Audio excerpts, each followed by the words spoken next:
नमस्कार दोस्तों, मैं हूँ वेद प्रकाश और आज के बिजनेस न्यूज़ शुरू करते हैं। यहाँ पे यार यूपी में मंडी के बाहर भी अपनी पूरी फसल बेच सकते हैं किसान। जैसे कि अभी यहाँ पे उत्तर प्रदेश के जितने भी किसान थे वो आम, तरबूज, गोभी, केला ये सब चीज़ें मंडियों पे बेचते थे और इसके समेत 46 और सब्जियां वो मंडी के बाहर बेच सकते थे। पहले क्या होता था यार, वहाँ की जो गवर्नमेंट थी वो टैक्स लेती थी, उनसे किसानों से टैक्स लेती थी और उनको टैक्स पे करना पड़ता था मंडी में। इसके बाद वहाँ पे सब्जियां सेल होती थी। तो यार अब ये चीज़ हट गई है। वहाँ पे जो सब्जियां जल्दी खराब होने वाली हैं, जो सब्जियां जल्दी ख़राब हो सकती हैं, वो सारी सब्जियों को अब किसान कहीं भी बेच सकता है बिना टैक्स के। तो अच्छी चीज़ है यार। दूसरी न्यूज़ है यहाँ पे मुकेश अंबानी जी की तरफ से। तो मुकेश अंबानी जी ने कहा है भाई कि वो अगले 1 साल तक अपनी सैलरी नहीं लेंगे। तो यहाँ पे आप सोच रहे होंगे यार भाई कि मुकेश अंबानी वैसे इतने बड़े आदमी हैं, अगर वो सैलरी नहीं भी लेंगे तो उनको क्या फ़र्क पड़ता है? तो फ़र्क पड़ता है भाई, उनकी सैलरी आप सोच रहे होगे 2000, 3000, 20000, 25000, 1 लाख नहीं भाई, 15 करोड़ रुपए उनकी सैलरी रहती थी मासिक। तो 15 करोड़ रुपए उनकी सैलरी थी यार महीने में। तो अब देखो उनके इतने सारी कंपनियां, शेयर सब कुछ मिला के, तो इतनी अगर वो सैलरी लेते थे एक महीने में 15 करोड़ रुपए, तो वो अब वो पैसा नहीं लेंगे। उस पैसे को अपनी दूसरी कंपनी में इन्वेस्ट करेंगे। उसी पैसे को जो उनकी दूसरी कंपनियां हैं लाइक पेट्रोलियम वाली, जहाँ से पेट्रोलियम पदार्थ है, तो देखो पेट्रोलियम में बहुत सारा लॉस इस टाइम पे हुआ है। तो वो सारा पैसा उधर लगेगा और बाकी कई ऐसे एम्प्लॉय हैं जो अपनी सैलरी नहीं लेंगे रिलायंस ग्रुप में। हालांकि वो सैलरी नहीं लेंगे तो इससे कोई फ़र्क नहीं पड़ने वाला। तो आप कमेंट्स में बताना कि उनको सैलरी लेना चाहिए या नहीं। दोस्तों नेक्स्ट न्यूज़ नहीं बोलेंगे यार, ये एक सुझाव है, एक सजेशन है कि लॉकडाउन खुलने के बाद आप ये काम ना करें जो अभी मैं बताने वाला हूँ।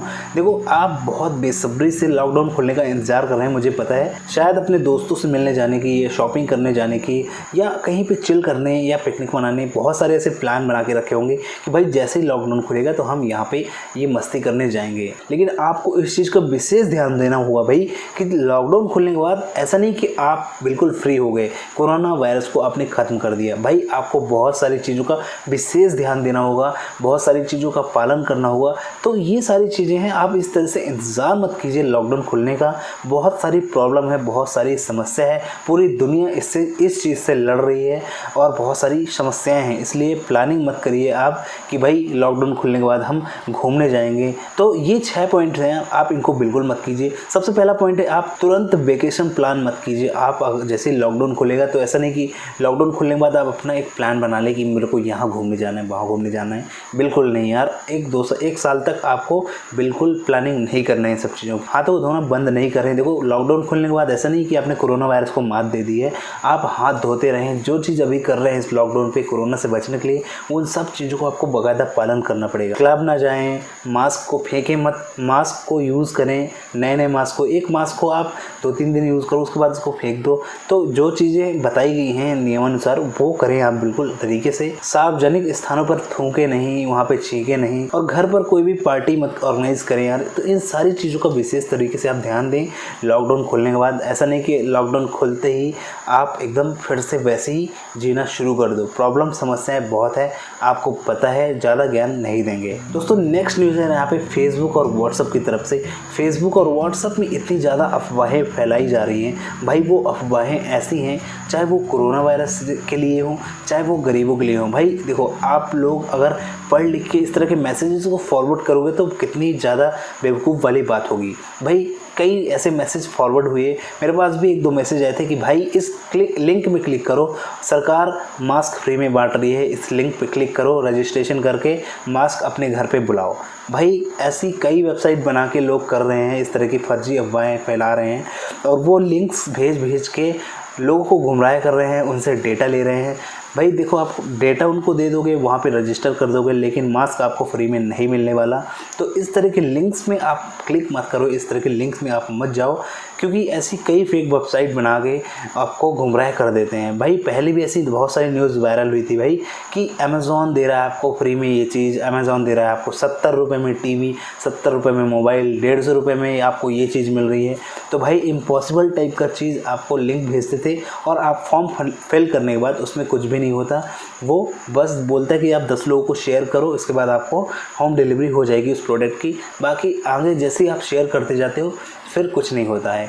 मतलब उसका काम तो हो गया भाई, उस वेबसाइट वाले का काम हो गया, जिसने वो वेबसाइट बनाई थी उसके वेबसाइट में ट्रैफिक आ गया, उसने पैसा कमा लिया और आप बैठे के बैठे रह गए। तो इस तरह की लिंक्स में बिल्कुल क्लिक मत करें यार, क्योंकि ये देखो, क्योंकि यार कोई भी इंसान फ्री में एक सुई नहीं देता है तो आपको मास्क कैसे दे देगा।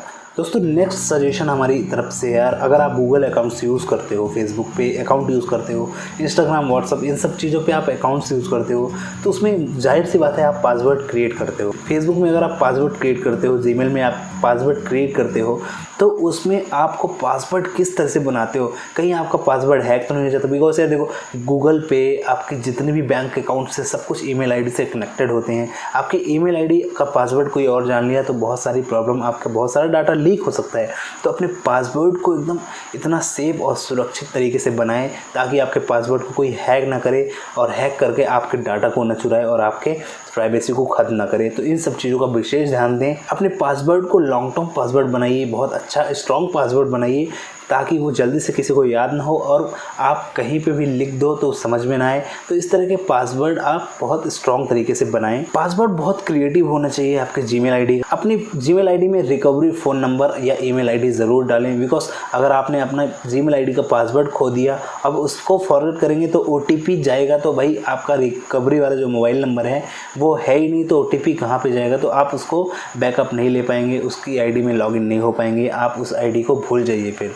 तो इसलिए अपनी रिकवरी फ़ोन नंबर ज़रूर डालें। जो फ़ोन नंबर वर्किंग में है, जो फ़ोन नंबर चालू है, उसी नंबर को डालें और यूज़ करें। गूगल में 2 स्टेप वेरिफिकेशन का ऑप्शन भी आता है, तो 2 स्टेप वेरिफिकेशन ऑन कर लें ताकि आपके पासवर्ड पे बहुत सारी सिक्योरिटी सुरक्षा लग जाए, जल्दी से कोई लॉगिन ना कर पाए। तो इन सब चीज़ों का ध्यान दें। गूगल का यूज़ कर रहे हैं तो अपने पासवर्ड को बहुत सिक्योर और सुरक्षित रखें, चाहे वो फेसबुक का हो, चाहे इंस्टाग्राम का, चाहे वो किसी भी चीज़ का हो। नेक्स्ट न्यूज़ है यहाँ पे टाटा हाउसिंग की तरफ से। टाटा हाउसिंग ने अपने फ्लैट्स की बिक्री ऑनलाइन सेलिंग शुरू कर दी है। अब देखो, अगर आपको टाटा हाउसिंग से आपको फ्लैट चाहिए, घर चाहिए, तो आप वहाँ से बाय कर सकते हो, बशर्ते आपको वहाँ पे 10% एडवांस देना है, बाकी पैसा नेक्स्ट ईयर देना है। तो उन्होंने स्कीम निकाली है। ज़्यादा जानकारी के लिए आप टाटा हाउसिंग की वेबसाइट पर जाएं और वहाँ पे देखें कैसे इनकी स्कीम चल रही है।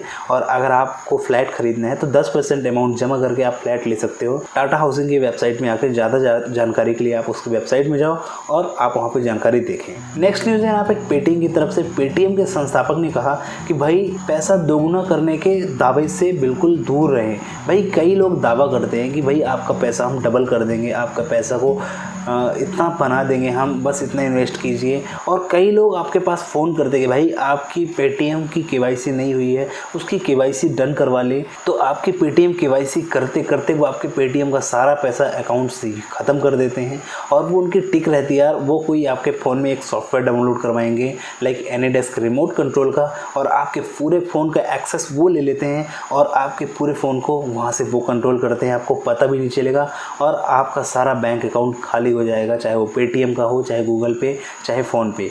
तो इसलिए पेटीएम से अगर आपके पास कॉल आता है तो उस पर ध्यान दें, उसको इग्नोर करें और पेटीएम की कॉल को अटेंड मत करें। क्योंकि अगर आप उसके कॉल को अटेंड करेंगे और फर्जी कॉल निकला और आपसे अगर उसने डिटेल ले ली आपसे, वो अपने चालबाजी जो वो चाल खेलते हैं ना, अगर वो करवा ली आपसे तो आपके पैसा ख़त्म हो जाएगा, आपका पूरा पैसा उड़ा देंगे। इसलिए किसी भी चीज़ को ध्यान दें, कोई भी पैसा डबल करके नहीं देता है।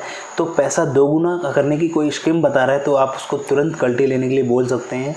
तो पैसा दोगुना कोई नहीं करवा सकता एकदम से यार, आप खुद समझ सकते हो कि ये फेक है, फर्जी है। नेक्स्ट न्यूज़ यहाँ पे टिकटॉक की तरफ से। टिकटॉक भारत में सबसे ज़्यादा डाउनलोड्स वाला ऐप बन गया है। भारत में करीब 200 करोड़ बार ये डाउनलोड हो चुका है। इतने ज़्यादा यूज़र इसको इंडिया में मिल रहे हैं और अगर इंडिया के लोग इसको छोड़ देना तो टिकटॉक की बैंड बच जाएगी। टिकटॉक को यूज़ नहीं करते अदर देश में ज़्यादा से ज़्यादा, इंडिया में सबसे ज़्यादा यूज़र हैं यहीं पे और टिकटॉक उसी की वजह से चल रहा है। मतलब कहना चाहिए 50% इंडिया के यूज़र हैं उसमें। तो दोस्तों कैसी लगी आपको ये बिज़नेस न्यूज़, कमेंट्स में ज़रूर बताना यार। वीडियो को लाइक कर दो क्योंकि बहुत मेहनत लगती है वीडियो बनाने में। प्लीज़ फिर मिलते हैं हम नेक्स्ट वीडियो में। बहुत बहुत धन्यवाद। Thanks for watching.